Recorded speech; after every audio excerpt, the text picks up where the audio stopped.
کەرکووک دڵی کوردستانە.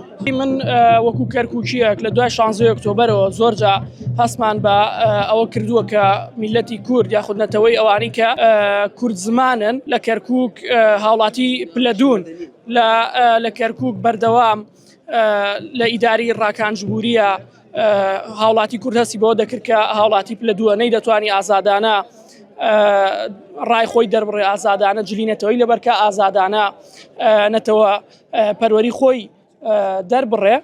ئەم ساڵ وەکو یەکەم ساڵ کە ئیدارە کووردە و ئێمە وەکو کورد هەموو ئەحزابە کوردستانیەکان هاتوونەتە سەر قەڵا هەمویان بەیەکەوە بە ئاڵای کوردستان یانیەوەی دەیبینین جێی دڵخۆشیە کە دەبینین سەرجەم لایەنە کوردستانەکانی کەرکووک هاتوونەتە سەر قەڵا ئاگر بەیەکەوە بکەنەوە بە ئاڵای کوردستانەوە. هیوادارین ئەو هێرشە میدیایانی کە لە نێوان یەکدا هەیە بەرەو کەمبوونەوە بڕوات و دۆخی نێوان هەردوو حزبی دەسەڵات کە پارتی و یەکێتیە بەرەو باشبوونەوە بڕات و بتوانن خزمەتی خەڵکی کەرکووک بکەن. کەرکووک هیچ کاتێ لە کوردستانی بوون دەرنەچووە بەڵکو داگیر کراوە.